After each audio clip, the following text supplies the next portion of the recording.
Olá, meus irmãos, sejam bem-vindos a mais essa aula do nosso curso de História da Igreja. E desde já eu agradeço aí todos os irmãos que têm acompanhado as nossas aulas e eu espero que essas aulas possam ser edificantes para os irmãos. Bom, vamos lá. Primeiro, essa aula ela não está sendo transmitida ao vivo.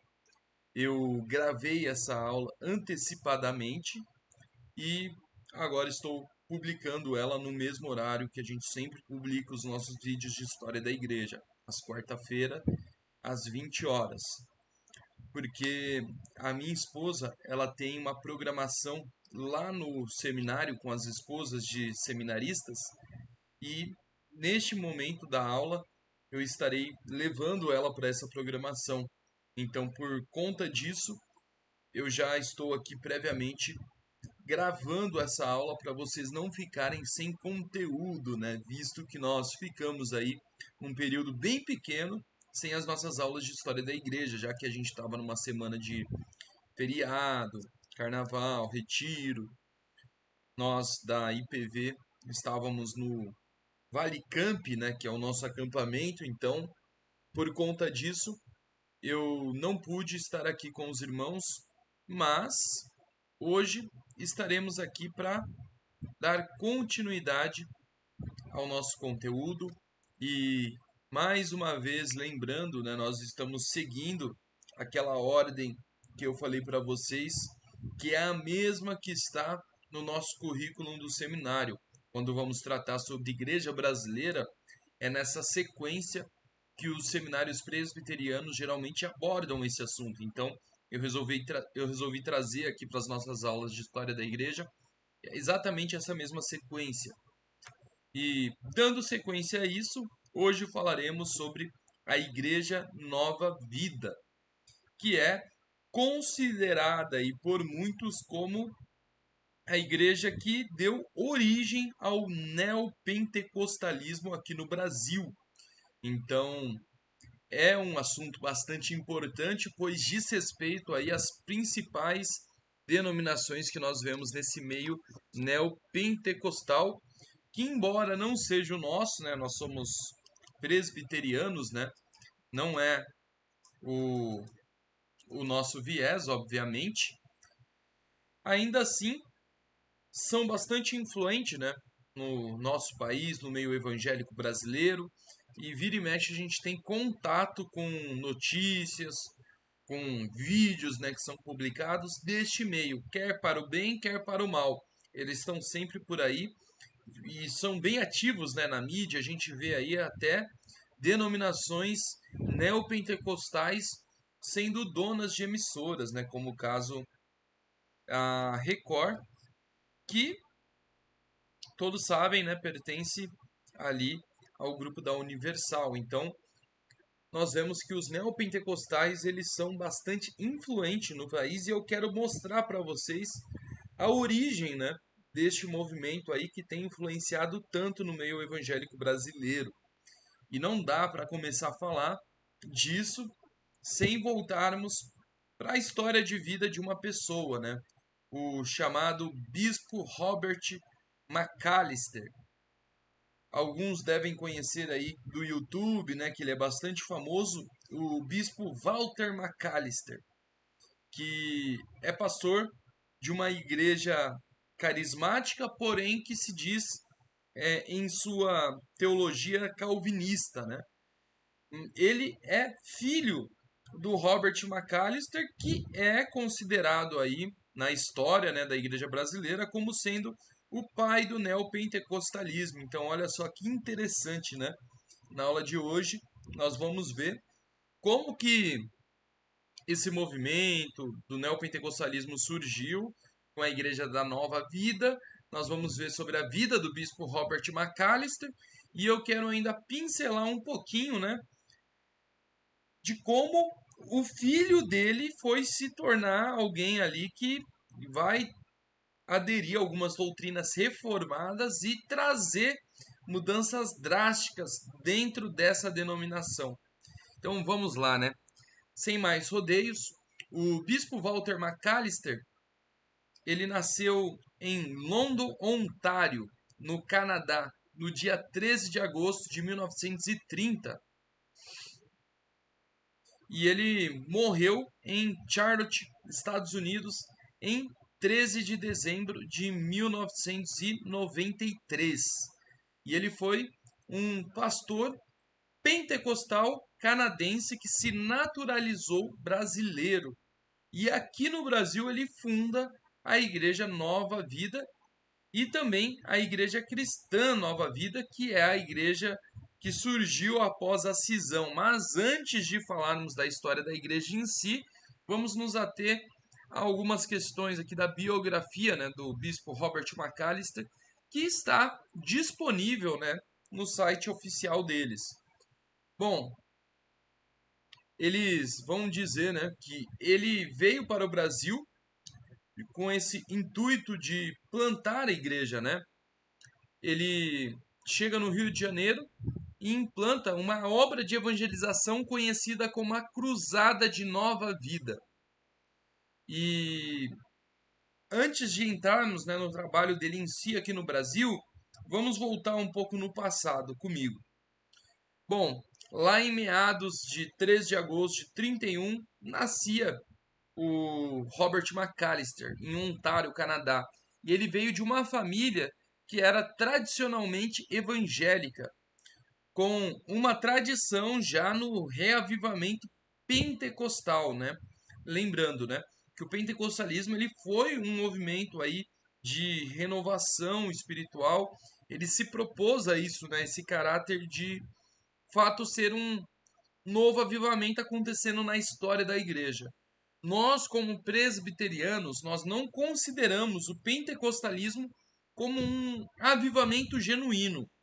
Isto não quer dizer que nós não acreditemos que no meio dos pentecostais, de todo esse movimento, não tenham pessoas que são homens e mulheres de Deus, que foram alcançadas por Deus, que se converteram.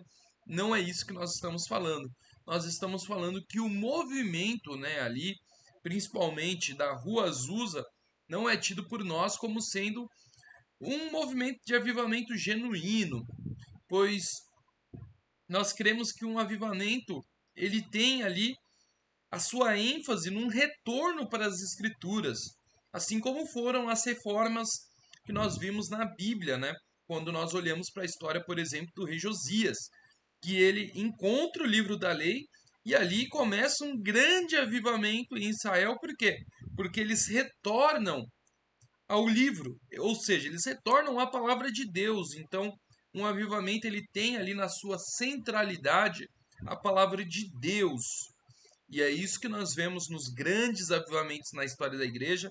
Já vimos muitos aqui nas nossas aulas de história da igreja e todos eles têm esse ponto em comum, que é um retorno às escrituras. Até quando se fala de reforma protestante, né?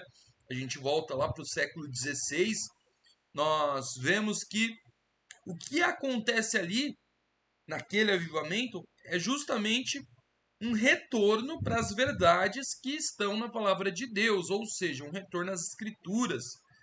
E no movimento pentecostal, a centralidade está na manifestação dos carismas, dos dons espirituais, nas expressões deles de culto, né? A forma como eles cultuam de maneira mais entusiasmada, né?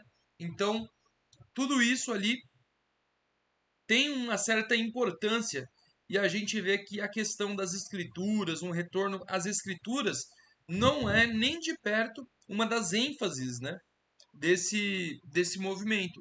Então, por isso, nós não consideramos ele como sendo genuinamente um avivamento.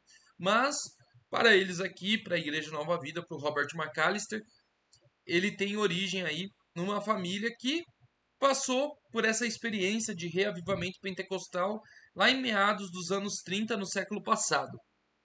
Bom, ele e seus irmãos, Elizabeth e Jack, foram criados numa igreja pentecostal e nunca saíram dela. E Robert, ele era considerado a ovelha negra da família. Por quê? Porque diferente do Jake e da Elizabeth, que não quiseram sair da igreja, o Robert não tinha compromisso nenhum com Deus, ele não queria saber de Deus. E os seus pais nunca esqueceram ali de lutar, de buscar pela vida dele, eles continuamente ali oravam para que ele se convertesse. E o pai dele, né, o Walter McAllister, era pastor da igreja da Pedra, né? Na tradução seria mais ou menos isso, que tem esse nome por causa de uma característica arquitetônica, né? Eles têm uma pedra ali e essa característica deu o nome à igreja e ela ficava lá em Toronto, na cidade de Ontário. E o pai dele era também superintendente geral das Assembleias Pentecostais do Canadá. Então, basicamente, ele era da igreja ali da Pedra e era superintendente das Assembleias de Deus que existiam no Canadá. É basicamente isso. Ele era um, um homem que as pessoas davam bons testemunhos dele, né? Ele era piedoso, parecia ali ser muito humilde e a sua maior característica, segundo as pessoas, né, a respeito do pai, do Walter McAllister, é que ele tinha um costume de nunca, em hipótese alguma, falar mal de alguém, né? Então essa era uma característica dele. Já a sua mãe, Ruth, sempre foi uma dona de casa. E quando o Robert ele se converte ali pelos seus 17 anos de idade, no dia 18 de setembro de 1984, ele larga o seu emprego, que era basicamente uma seguradora para estudos, e durante ali 3 anos ele se dedica numa escola bíblica pentecostal chamado Bible College, que ficava em Pittsburgh, em Ontário. E, do, e ali ele ia todo dia, né? De Pittsburgh, desculpa, até Ontário, que era onde ele morava. E nesse percurso era 2 horas de ônibus. Então, todo dia ele fazia essa viagem e ficou esses 3 anos inteiros se preparando nessa escola. Ele fez basicamente um seminário pentecostal. E então ele decide se tornar um missionário. E o primeiro lugar que ele vai é nas Filipinas. E ele foi ministrar ali em Taiwan em 53 e ficou 2 anos por ali.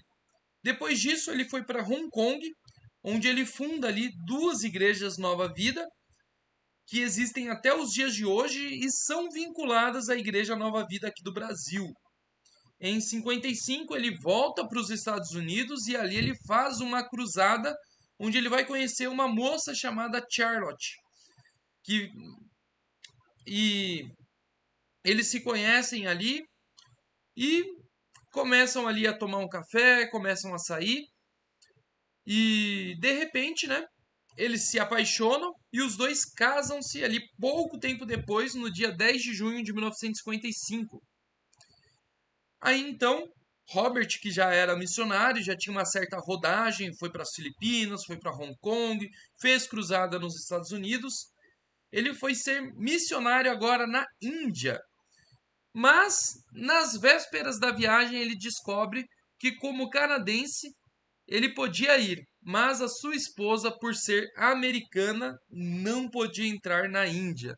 Por isso, por questões burocráticas, a sua ida para a Índia foi proibida e o sonho que ele tinha de ser um missionário na Índia acabou por aqui. Com isso, ele pega $5.000 que ele tinha poupado para fazer essa viagem para a Índia e ele fala com o seu amigo, né, o seu amigo Mark, que tinha sido durante muitos anos missionário na Índia, e eles resolvem pegar essa grana, né, e fazer uma turnê convidando as pessoas para irem à igreja. Eles fazem uma cruzada evangelística. E aí eles vão passando de cidade em cidade nos Estados Unidos mesmo, e eles vão convidando as pessoas para vir à igreja e fazerem missão. E assim ele continuou. Mas quando ele foi designado ali para ir com o pastor Lester, este o convida para fazer uma campanha evangelística aqui no Brasil. E este pastor insiste com ele e diz que Deus falou no coração dele que era para o Robert McAllister vir para o Brasil. E é aqui que tudo começa. É aqui que ele começa a fazer aquilo que ele fazia nos Estados Unidos, as cruzadas, só que no Brasil. Mas ao contrário do que acontecia nos Estados Unidos, onde por mais que tenha a adesão de algumas pessoas, ele tinha ali um certo êxito, né, nas cruzadas, não era nada tão grandioso. Mas quando ele vem para o Brasil, ele começa a fazer essas cruzadas e muita gente começa a acompanhar ele. E aí ele decide de fato que aqui seria o lugar onde Deus havia chamado ele para pregar a palavra dele. Até porque ele estava pregando, as pessoas estavam vindo, ele estava fazendo a cruzada como ele sempre fazia em todos os outros lugares, mas aqui no Brasil ele encontrou muito mais adesão do que em todos os outros campos missionários que ele tinha passado. Então, o Robert McAllister ele vem por definitivo para o Brasil em 59 e ele começa a morar aqui com a sua esposa.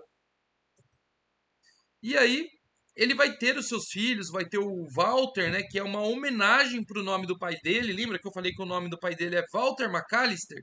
E o pastor que nós temos da Igreja Nova Vida, que é conhecido aqui no YouTube, que tem um grande canal aí, é o bispo Walter McAllister. Ele recebeu esse nome aí como uma homenagem ao seu avô que se chamava Walter. Então, aqui eles começam o seu trabalho, ali na cidade do Rio de Janeiro, como eu tinha falado lá no início. Então eles vão lá e moram numa região chamada Santa Teresa. E ali eles começam a Igreja Nova Vida, eles começam também a fazer trabalho na rádio e eles começam ali a Voz da Nova Vida, que foi transmitida pela primeira vez em agosto de 1960. Era um programa de rádio que passava na Rádio Copacabana a partir das 6h30, um horário aí bem estratégico, né? Quando as pessoas estavam acordando, indo para o serviço, elas podiam ouvir esse programa. E ele funda também muitas e muitas igrejas aqui no Brasil ao longo do seu ministério. Ele faz a chamada Cruzada da Nova Vida e ele começa a fundar igrejas em outros estados e ele vai tendo esse impacto, né? Principalmente pelo rádio. A gente pode achar estranho essa questão de rádio hoje, né? Eu estou falando aqui, inclusive, que o filho dele é um grande youtuber, né? Ele tem um grande canal com muitas visualizações, mas isso é algo que está no DNA, né? Da família deles.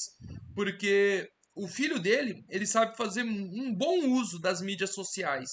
E o pai dele, não diferente do filho, ele fazia um bom uso das mídias sociais que tinha na época. E ali em meados dos anos 60, o rádio era bastante forte.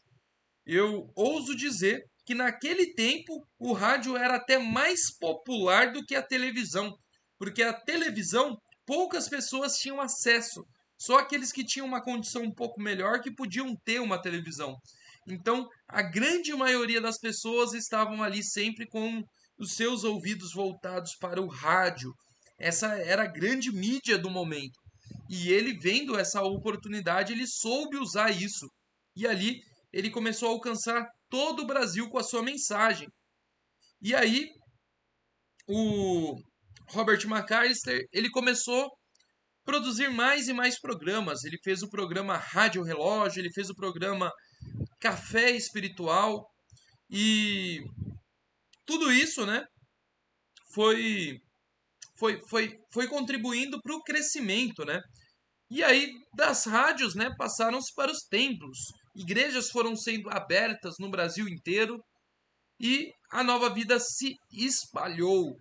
E agora que chega o ponto, né, que nós vamos falar aqui a respeito do que ele trouxe, né, como doutrina, o que, que ele acreditava, quem foi o Robert McAllister, não só na sua biografia, que olhando assim parece muito bonito, né?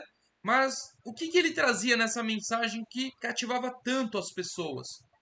As ênfases que o Robert McAllister trazia são aquelas mesmas ênfases que nós vemos nas igrejas neopentecostais de hoje. Ele enfatizou a cura divina, ele enfatizou a libertação, né, espiritual, dizendo que as doenças, dizendo que os problemas que as pessoas enfrentam, em grande medida, na sua maioria das vezes, eram ocasionados por uma opressão espiritual. Então era necessário uma libertação espiritual. Então ele espiritualizou os problemas, né, que ele encontrava ali na vida das pessoas e trouxe a solução, né, dizendo que eles precisavam ali de uma palavra de libertação. E ele foi pioneiro em muitas coisas, né? Não foi só no uso dos meios de comunicação, nessa questão do uso do rádio. Ele foi aí um dos primeiros, né? Na aula passada a gente viu quem foi o primeiro, mas o Robert McAllister, ele fez esse uso também num momento ali em que a maioria das igrejas não estavam nessas mídias.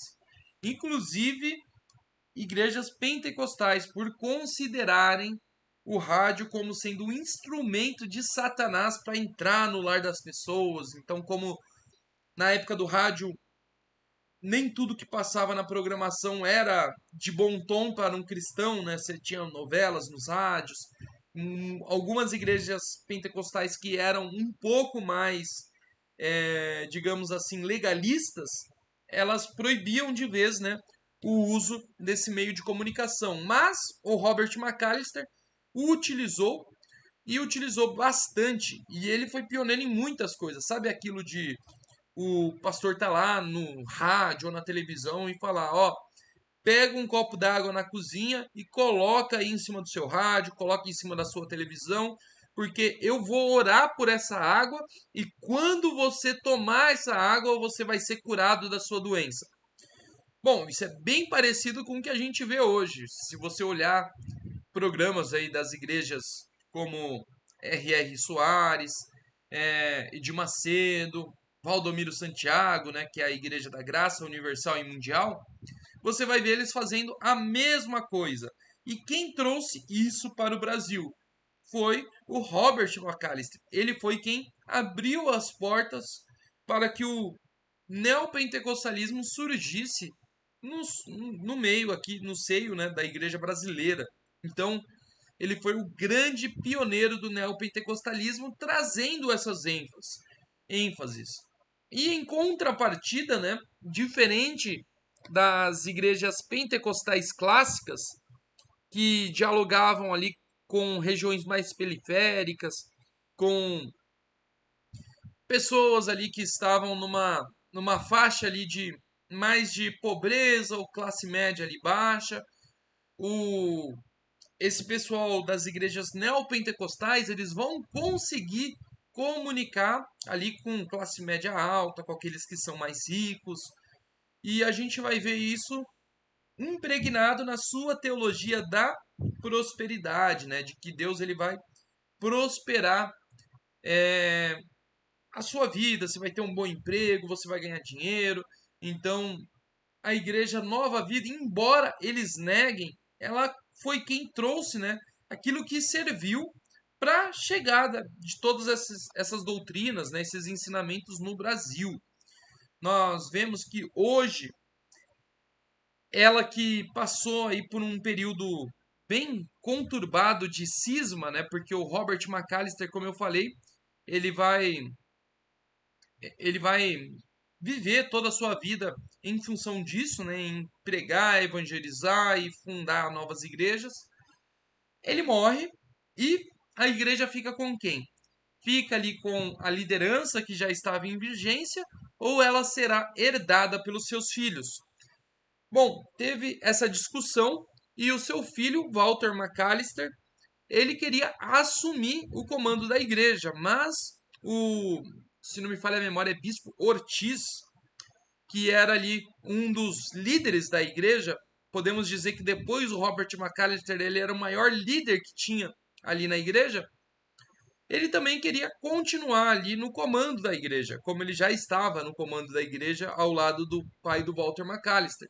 E o filho dele não aceita, então eles brigam e aí gera uma cisão e a denominação é dividida entre Igreja Nova Vida e Igreja Evangélica Nova Vida, que é basicamente aí denominações irmãs que surgem após a morte do bispo Robert McAllister.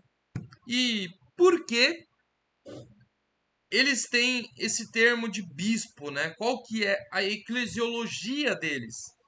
Isso é uma influência, né, que ele teve de um teólogo aqui sul-americano que na época tinha escrito um livro a respeito de evangelização, que era bastante popular, a respeito de missões, e esse camarada ele vem, né, ao Brasil, e ele é quem ordena o Robert McAllister a ser bispo. Então ele se torna bispo. E a palavra bispo, né, por assim dizer, biblicamente falando, é a mesma palavra para presbítero. Então, quando você vê em alguma tradução bíblica ali escrito bispo, é apenas uma escolha do tradutor para traduzir a palavra que geralmente a gente vê em nossas Bíblias escrita como presbítero. No grego ali no original são a mesma palavra, mas qual que é o entendimento deles a respeito disso, né? É que o bispo, ele não é apenas um pastor comum. Na visão deles, o bispo era um pastor que tinha ali uma certa autoridade acima dos demais pastores. Então, na Igreja Nova Vida podia ter, né, ali os bispos e eles tinham uma autoridade maior do que outros pastores. Então, é por isso que é incluído essa terminologia dentro da denominação deles. E o filho do Robert McAllister, Walter McAllister, ele começa a estudar, ele começa a beber, né, de algumas fontes que ele considera que o seu pai ali em vida provavelmente não se agradaria, mas ele vai dizer que o Robert McAllister ele estava num processo de transformação e que ele estava ali é, aprendendo muitas coisas e se desfazendo de certas crenças. Então, o filho dele, para defender o pai, ele vai dizer que se o pai dele não tivesse morrido, ele tivesse vivo até os dias de hoje, ele estaria junto com ele. Ou seja, ele acredita que o pai dele iria ali se tornar reformado, né, em suas doutrinas, mas mantendo-se pentecostal, que é o que o bispo Robert McAllister faz hoje. Ele lançou até o livro O Pentecostal Carismático, ou O Pentecostal Reformado. Pentecostal Carismático é redundante, né? O Pentecostal Reformado, publicado pela editora Vida Nova. Não estou falando que essa editora tem o mesmo nome da igreja, não confunda a denominação Nova Vida com a editora Vida Nova. A editora Vida Nova é uma editora batista, reformada e que publica muitos livros, até mesmo de presbiterianos. Vai ter livro do Augustus Nicodemos Lopes, publicado pela Vida Nova. Então a Vida Nova é uma editora muito boa, publica muitos livros de, de presbiterianos, inclusive eu tenho livros deles aqui que são de pastores presbiterianos. Deixa eu ver se tem algum exemplo aqui. Tá um pouquinho longe, mas ali no canto tem o Teologia Puritana do Joel Bick, que é uma teologia sistemática ali dos puritanos, publicado pela Vida Nova, que foi organizado pelo Joel Bick, que é um pastor presbiteriano. Então, a editora Vida Nova é uma editora boa, é uma editora bíblica, por assim dizer, uma editora reformada, uma editora até confessional, né? Nós podemos dizer isso. E ela publicou esse livro do Walter McAllister, que é filho do Robert McAllister, que é o pai do neopentecostalismo. Então quer dizer que a editora Vida Nova está publicando conteúdo neopentecostal? Não, porque o filho dele rompe com o movimento, por isso que ele racha a igreja, porque após estudos, após entender ali a teologia reformada, ele vai aderir ali elementos da teologia reformada e ele vai trazer ali para o seio da Igreja Nova Vida, formando assim uma nova denominação, visto que ele encontrou oposição e a igreja teve que ali rachar, se dividir, gerou um cisma. Então, essa igreja que vem com ele, eles têm uma roupagem reformada em suas doutrinas, principalmente soteriologia, questão de cosmovisão.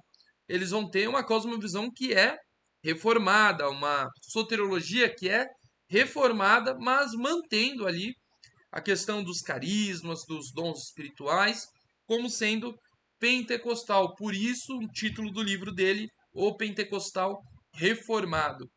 O que, no meu ver, né, é, é válido. Eu vejo particularmente com bons olhos, né, que esse movimento que a longo prazo fez tão mal para a igreja brasileira, né, trazendo vários elementos aí que são obviamente antibíblicos, né, como os que eu já mencionei, teologia da prosperidade, essa ênfase demasiada na cura divina, né? Isso que são características dessas igrejas neopentecostais que nós estamos acostumados a ver, né? Que vai fazer o culto lá, que é o culto para libertação, que vai fazer o culto lá, que é o culto para cura. E nós sabemos, como presbiterianos, que o culto é para o Senhor. O culto não é para eu ser curado, não é para eu ser liberto. Não estou dizendo aqui que Deus não faz essas coisas, longe de mim dizer isso. Deus ele cura, Deus ele liberta, Deus ele opera, né, com poder, com sua soberania.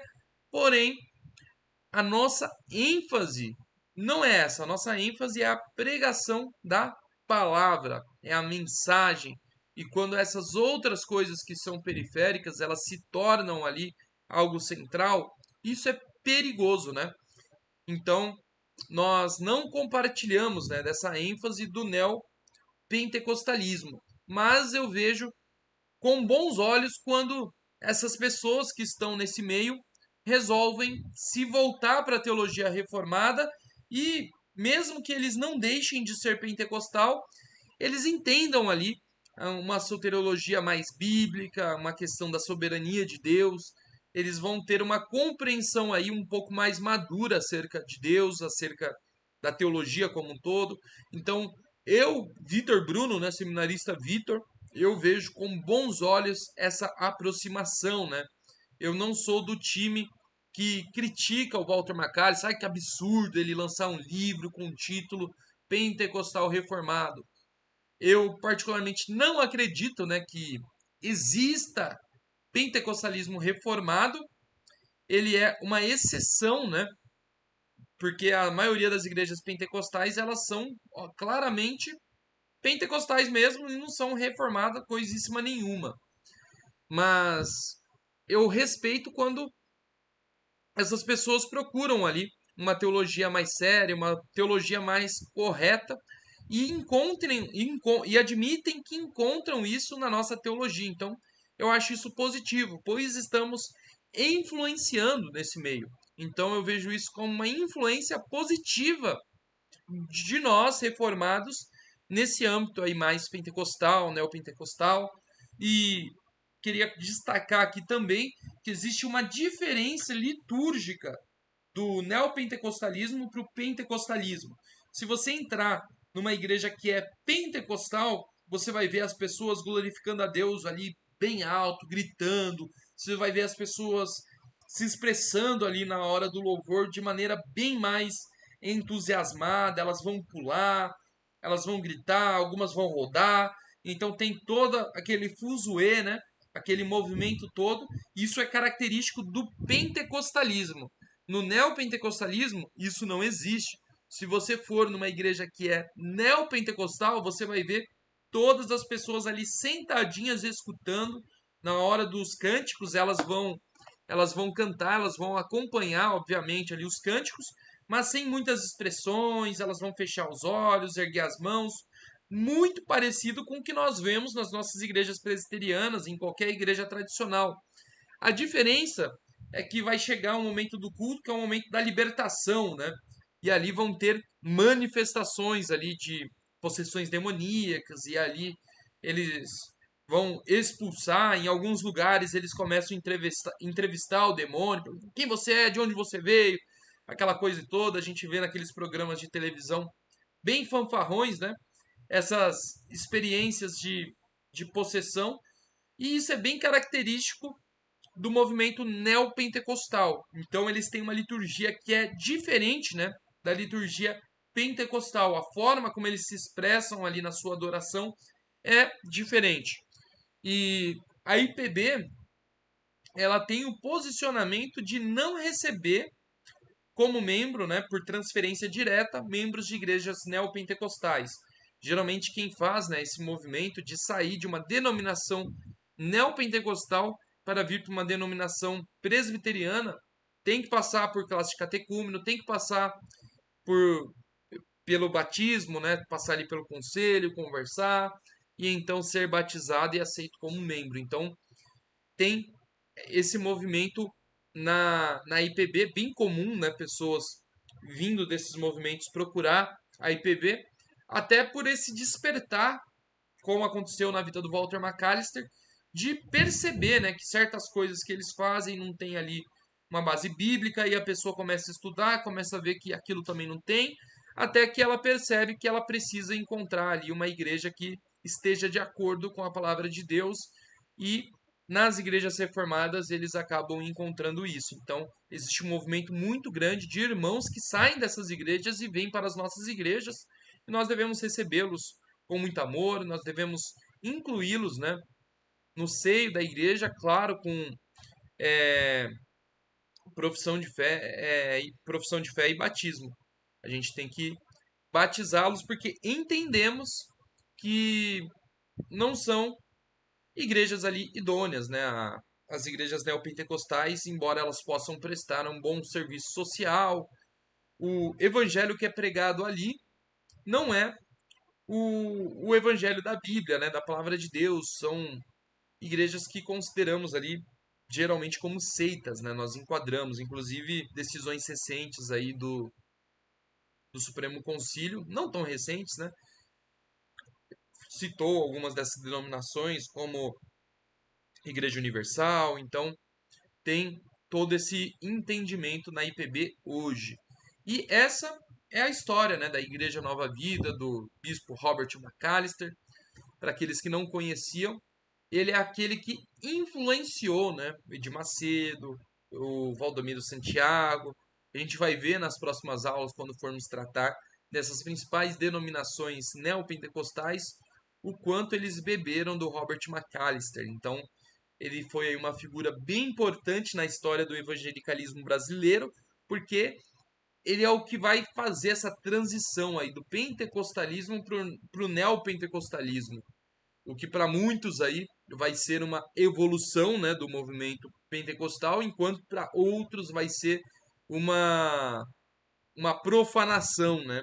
Você chegar para um pentecostal mesmo, ele vai falar: não, a gente não é neopentecostal, eles não gostam, mas os que são neopentecostais, eles consideram-se como sendo ali o próximo passo depois do pentecostalismo, o próximo nível ali, por assim dizer, né? Porque eles bebem diretamente do movimento pentecostal, mas eles têm ali ênfases que são um pouco diferentes. Então é isso, meus irmãos. Eu agradeço aqueles que nos acompanharam até aqui e eu deixo aí o convite para você estar aqui nesse mesmo canal, nesse mesmo horário, na semana que vem, toda quarta-feira aí às 20 horas, acompanhando as nossas aulas de história da igreja. Então, que Deus abençoe a sua vida e que você possa, no seu contato com essas pessoas, dessas denominações que nós tratamos aqui na aula, influenciá-las, né?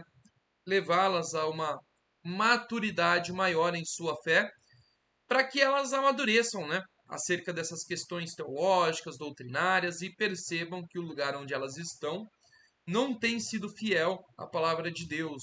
Claro, com muito amor, não estou falando para ser desrespeitoso, para diminuir a fé dos outros, não. Estou falando para, conforme você se relacionar com essas pessoas, ter ali uma amizade com essas pessoas, você ir influenciando ela ali pouco a pouco, trazendo de fato a palavra de Deus ali de maneira fiel, para que ela possa ter ali a fé que vem do ouvir essa palavra de Deus que é viva. Nós acreditamos que a palavra de Deus ela é vida, ela é viva. Então, quando nós nos colocamos aí como dispenseiros fiéis dessa palavra, com certeza o Espírito Santo de Deus trabalha na vida das pessoas. Então é isso, meus irmãos. Deus abençoe. Ótima semana a todos. Tchau, tchau.